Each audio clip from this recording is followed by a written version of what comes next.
Hey there, subjects. Bomb King here, owner and operator of Bomb King's King of the Hill, where our realty will make you feel like royalty.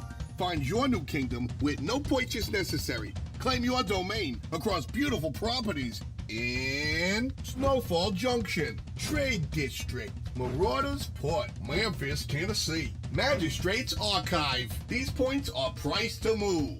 Move every 1 minute 30. Ha-ha! With locales like this, we don't just beat the competition, we destroy it. Uh-oh. Come on down to the realm during the Pirate's Treasure update and try out the all-new game mode and Paladins. You don't need a crown to be King of the Hill.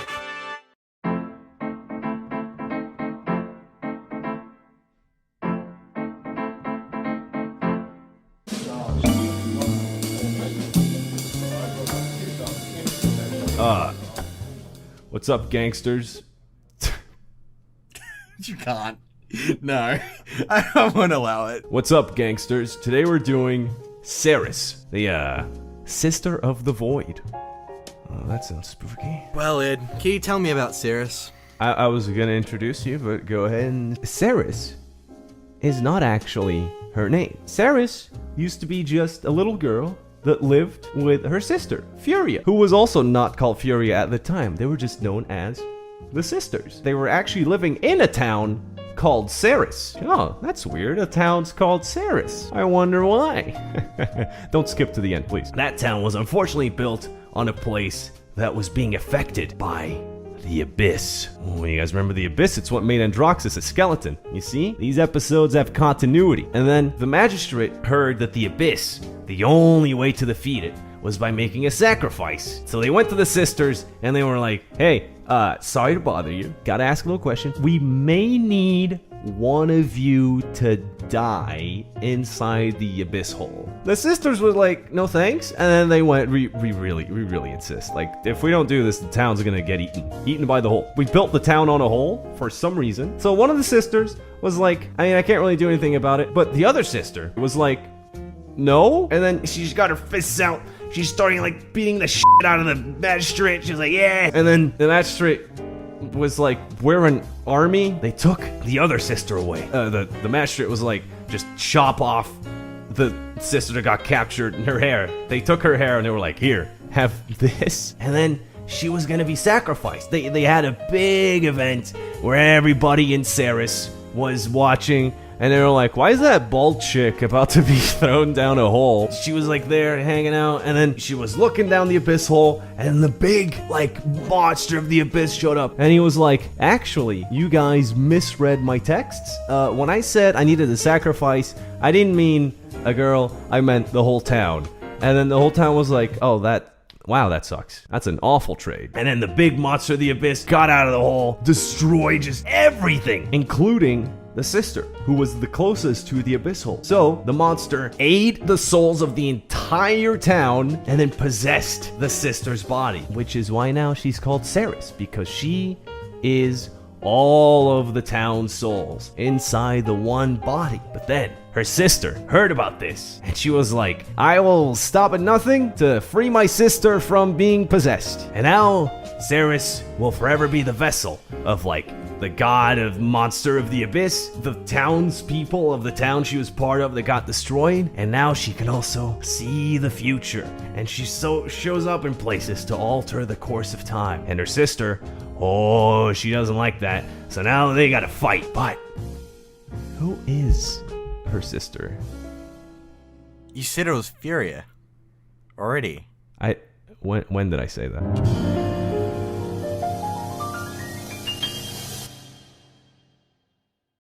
Champions of the realm, we got cat girls, but where are all the cat boys? It's Paladin's top 5 plays, and in case you don't know it, my name's Anuki. You can submit your plays on PC, Xbox, and Nintendo. Here comes the voicey voice, Vox.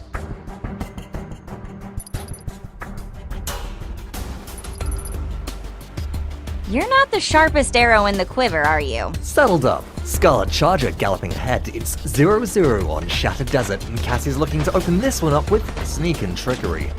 Dredge. Want to eliminate swiftly. Cassie scouts their position with the sound of their curtain howitzer fire, lines up a dodge roll and disengage for first blood. Furia's attention is occupied on landing fire strikes. She's executing for a double. Make that a triple as Ash is isolated too. Clean up all round. Inara's the next focus. She might be tanky with Earthen Guard, but Cassie has plenty of crossbow bolts to go around. Captionalizing for blue team, only Zin remains from the original fight. Cassie hones in, expecting another slay, but whirl and counter to Billow by time for an escape. Sadly, not far enough. Down goes Zin, and in come the red team respawns as the fight continues. A little over-aggressive there, this could be troublesome. Stunned out by Fire Strike, Ash saves Cassie with Kinetic Burst, catapulting them through the air. Far enough away to escape as Astromark's healing floods our champion's health bar, and now the enemy backline is exposed again. Cassie's aim is jittery though, no kill shot connects. Broadside from Dredge forces Cassie back, but that might have been a fatal error as now they have the higher ground. Fury and Dredge eliminated again, Inara's pushed back off point, and Cassie rolls to safety, content with capture achieved for blue.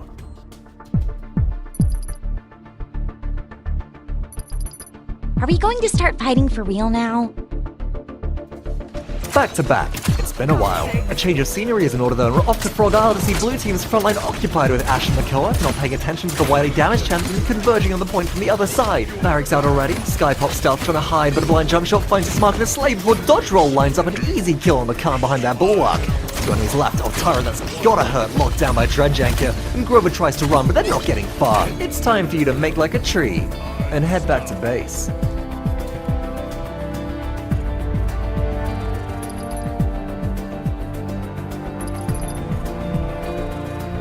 The night will take you. Hot off the rollout, it's up and over on Serpent Beach. The Godslayer wastes no time in rushing to the enemy backline. Target spotted, accursed arm released. 3 explosive shots pummel poor Tyra before a fourth finds Ian with follow-up to close. Khan peels back, attempting to trade, but they're disintegrated before Shatter more. Evie realizes there's a team fight going on and pulls back, but then drops slams some in-air shots as he go grounded. And little health remaining, there's no fear in facing Ash. Leisurely stepping through Siege Shield, and Droxus rings the headshot bell and leaves the enemy in tatters. That's it. Keep talking, Pally. You about to get messed up. The Winter Witch has brought a lot to top 5 plays recently, and for good reason. In the right hands, killing Frost becomes a tool for devastation. As Red claim first blood, Eevee hones in on Genos, demolishing the enemy spawn in return before soaring to take out Barrick, Blink, and Amani, chaining Soar and Blink again for bonus damage, bops on the Bomb King for a quadra kill. Just Inara left over now, as they so often are after this kind of fight. She retreats, impasse goes up, but no matter, Eevee blinks through the gap and finds a final shot of the Stone Warden, securing a rampage and wrestling back control for blue. I meant for it to end that way. I've said it once, and I'll say it again, there's always room for His Majesty in top 5 plays, although I'd recommend practicing that wall jump a little more next time. Still, as champions go, Bomb King can just pop you up the high ground. Leon suppressed, enemy overpowered use, BK uses Grumpy to zone and rotates towards the enemy high ground. King Bomb's ready, Poppy 2, enemy backline blasting off again.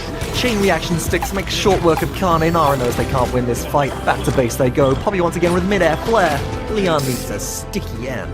It looks like Christmas came early for this snowman surprise.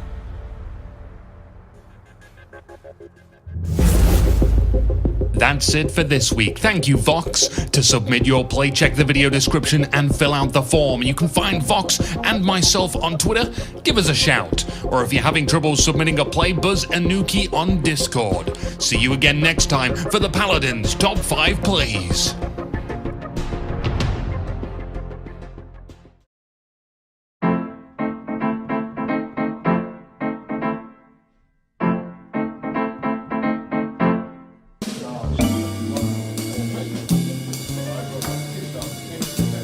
What's up, family? It's this new thing I'm doing. Today we're gonna be checking out Leanne. Leanne, the lady with the gun. She's got a gun. Who is Leon? Who is Leanne? Cameron, I'm so glad you're back. You were gone for a while, but this show's nothing without you. Was I gone from the episode? I wish you were. Why are you still here? Oh man, Leanne. Oh, I'm glad you asked, Cameron. Leanne is different from the other Paladinos because she's not a Paladino. She's actually a magistrate. And she is the last remaining heir of House Ico. Do you know who House Ico is, Cameron?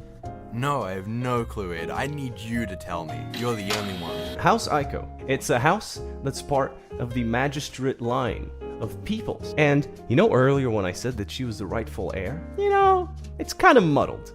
She's not really the rightful heir. Leanne, she's got a huge brain, like galaxy level material. And she actually wasn't the rightful heir.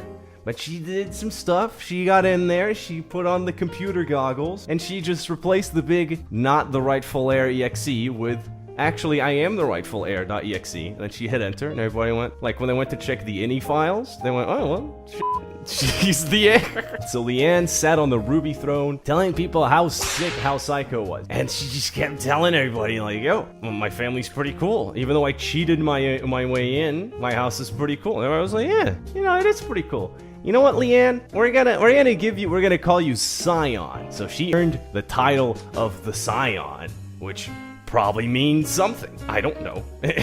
I know she has it. It's a big deal. Titles are cool. But her being called Scion, it's just a title. You know, it doesn't really mean anything. I just said it was super cool, and titles are cool. Forget that. That was old me. I'm changed. I've changed. Take me back. What actually earned her a ton of respect besides the name of Scion, which again, already pretty cool. She went outside and she was like, yo, I don't care about titles. Check this out. So she set up a bunch of soda cans on a fence, and then she just took a giant gun, like a sniper, and then just...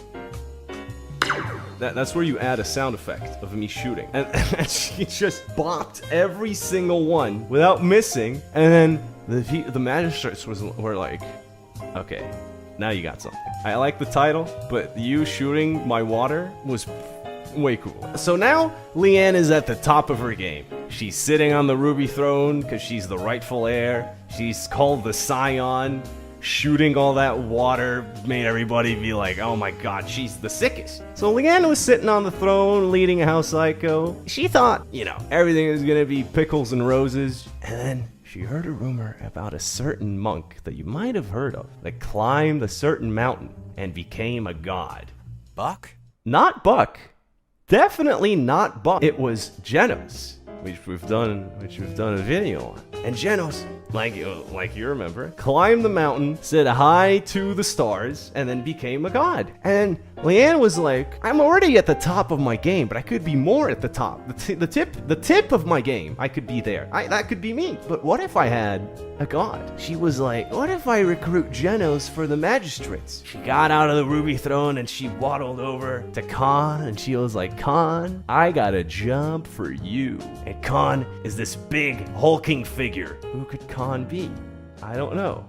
You're gonna have to find out. But that's basically Leanne. She's the queen of House Psycho. She shoots good. Big gun. It helps. What more could you ask for?